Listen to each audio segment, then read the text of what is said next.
Hello again, everyone, and welcome to Manga Mondays, a show where I talk about manga on Mondays. Today we're taking a look at Before You Go Extinct, a standalone one-volume manga written by Takashi Ushiroyato and illustrated by Kanato Abiko. The inside flap calls it a unique and uncategorizable masterpiece. The story provides a darkly comic look at the meaning and meaninglessness of life through the eyes of various adorable, and occasionally psychopathic, species facing extinction.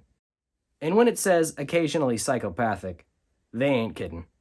The very first page is a penguin shooting another penguin in the head. Okay. But as you read, the scope becomes clear. The story follows two souls that reincarnate a handful of times, one of them a naive and idealistic drifter, and the other one sort of a wise mentor character.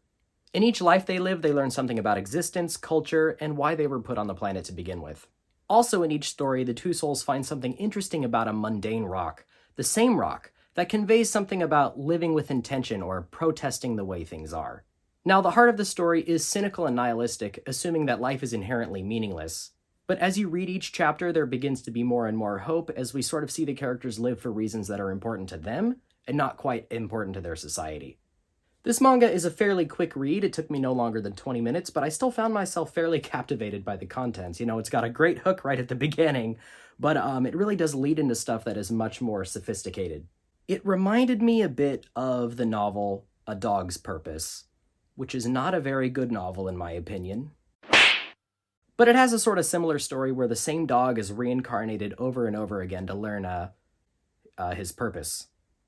Whoa! That's interesting! You'd think a premise like that gets tired after a while, but with Before You Go Extinct, it avoids being repetitive by having the characters learn their lessons sort of where the last incarnation of their soul left off. It's not a direct continuation in the sense that they carry the same memories and motivations, but the scale and meaning of the things they learn is a natural progression. The story kind of starts with a lot of anti-natalist philosophy, and slowly the main characters learn that life is worth living because we give it meaning. Now, doing all this with cute little manga animals is pretty crazy.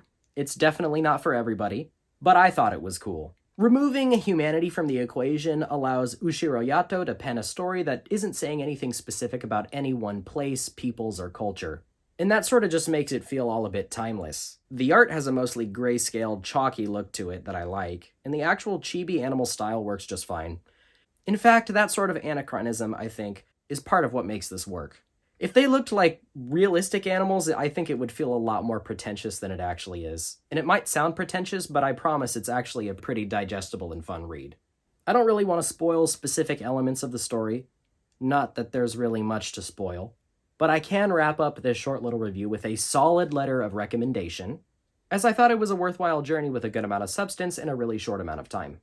I get that philosophical stuff isn't everybody's cup of tea, but if it's yours, I would say to give it a shot.